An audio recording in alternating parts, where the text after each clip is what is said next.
Sa mga panano yun, good morning. So meron tayo ditong clutch housing. Gagawin natin dito is re-rematchay natin. So mga malalayo at gusto magpa-rematchay or yung clutch damper na tinatawag, pwede nyo ipa-LBC sa amin yan. Padala nyo lang dito, bigay namin yung complete address. Then re-rematchay namin ng bago. So ito may kalog na. Dito kasi sa sa cause nito is na damper na siya pero baliktad yung rivet. Pangalawa, pag baliktad yung rivet ay mas maganda kung itama natin, okay? So dito kasi yung pinakang ulo, dapat dito sa kabila. Saka medyo maliit yung ginamit na pan-damper. So dapat sa kabila natin ilagay yung ulo. Ay, dito yung ulo, sa kabila naman yung baliktad to basta. Kung mapapansin nyo yung backplate nya, binaliktad din kasi siguro grinder baka nagasgas Kung makikita nyo yung backplate nya is dapat sa loob yan, Kasi may nakalagay sa backplate na out. Yun, baliktad. So yun nga, sa mga gusto magpaparematch sa amin, pwede nyo dalhin dito yung clutch housing lang or pwede nyo ipadala dito yung clutch housing lang, okay? Yun, pitch bike gagawin natin dito. So may dala din Cesar na pang rivet, yan, TMX. Pwede naman to, pero mas gamit namin kasi pitch bike. So guys, let's go. I-damper natin to, yan, kalog. Na-damper na yan, pero kalog pa din. Tsaka nakaangat siya, ayan. So tignan natin kung anong alaman nito. Yan, let's go, G. Kasi yung nag-release niya, diba?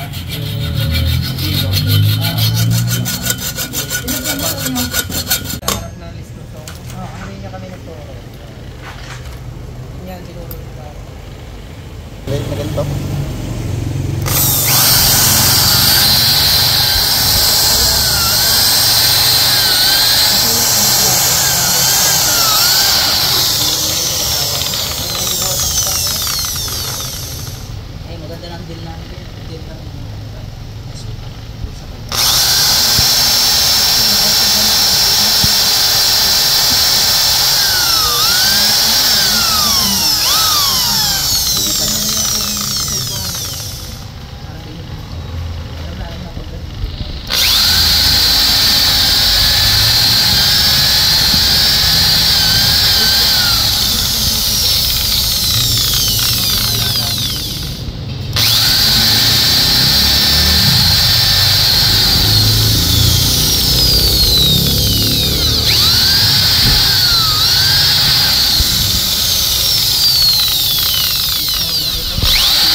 Ito nga pre, anong nila? Yan, baliktad Grinder nga. May grinder nga. Kaya tinalikod. Kaya binaliktad.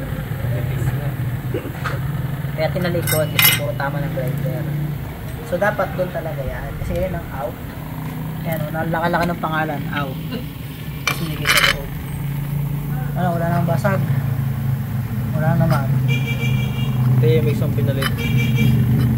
Problema ng kabitan TMX, huwag naman, ayusin lang yung pagkakakalagay ng ito ipapalit natin, walang kawang, diretsuhan.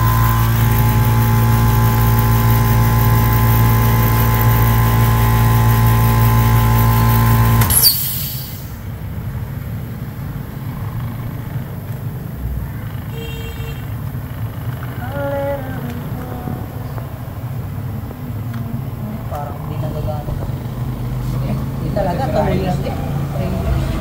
Okay. Maganda yung garahe niya.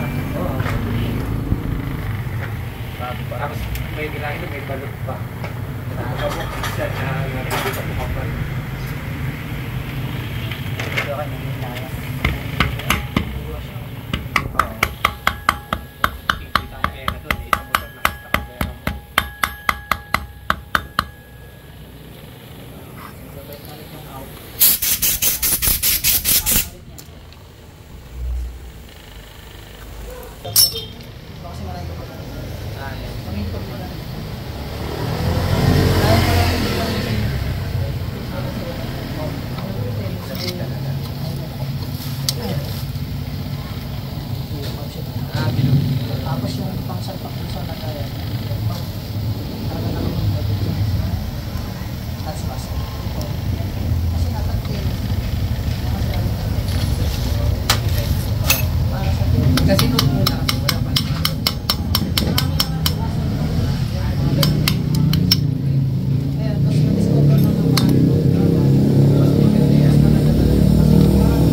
balik. Ito ang balik.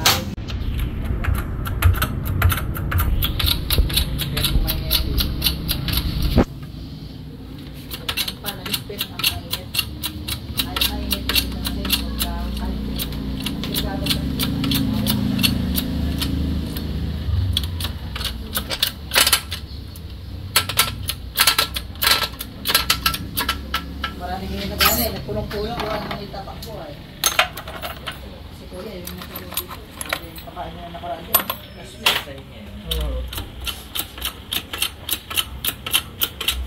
Malak ka ba yan? Malak ka. Alingan mo, nanonood siya. Huwag mong babarasuhin, hydraulic yan. Kung patatanbugin mo, baka makaka. Hindi tayo magbabayad. Magbabayad tayo ng puno. Ano yung nangyayari doon sa nabasag mo? Naku sir, eh. Saan na-order yun? Mayroon ba yun? Available yung pyesa na yun? Nabasag po ba? Oh, Yung butas ng hindi yung plastic na nakamali ng distributor mo. Napalpikan. Ay, hindi. Share lang yun, sir. Share lang po yun. Dali lang yan ang Hindi pyesa po, niya. share lang po yung Ah, share lang ba yun? Kala ko ikaw nakatira.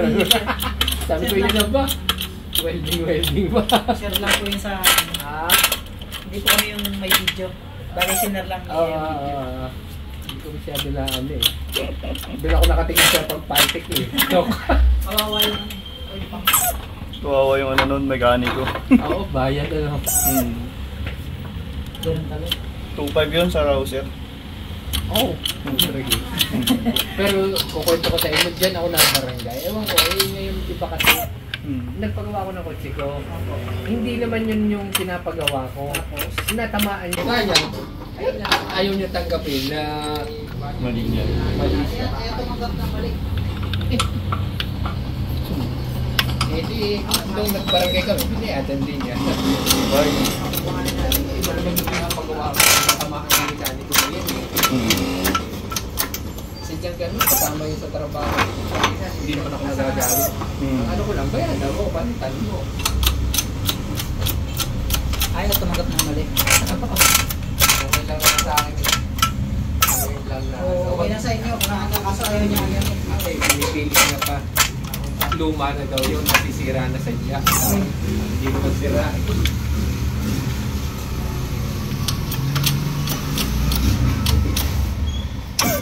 Ay, nagpuan ng buka na pala natin natin.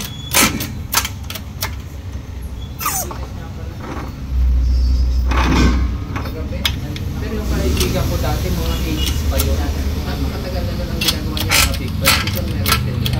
Kasi maraming maraming nagagawa. Hindi naman siguro doon fabricated. Oo, improvise lang. Kasi nung kumakailan lang po baga doon tayo. Baga nakita lang yan ng mga manufacturer sa mga maliliit na manggagawa. Ngayon, ginawa nila mismo yung business. Kumbaga mas inapit nila, lagyan nila parang base. Nauuna naman. So guys, ito na yung pinadamper sa atin. Oh. Mapapansin nyo. Yan, tapos na siya. At yung rivet, tama na. Nasa likod na yung pinakang malapad. Ito na yung sa loob, yung maliit. Yan. Oh. Wala na siyang kalog. Upside down, ano, tsaka dito, left and right, wala na. So, mapapansin nyo, nabalik na rin namin sa dating position yung backplate. So, kaya tinago nila yung backplate kasi may mga tama ng grinder, ano. So, ito na yung ating bagong rematche. Wala nang kalog, mas maayos na siya. Mas buo na yung galaw. So, yun lang guys, maraming salamat. So, sa lang magpapagawa ng ganito, pwedeng i-file busy sa amin. Hingin nyo lang sa amin yung complete address, then babalik namin sa inyo.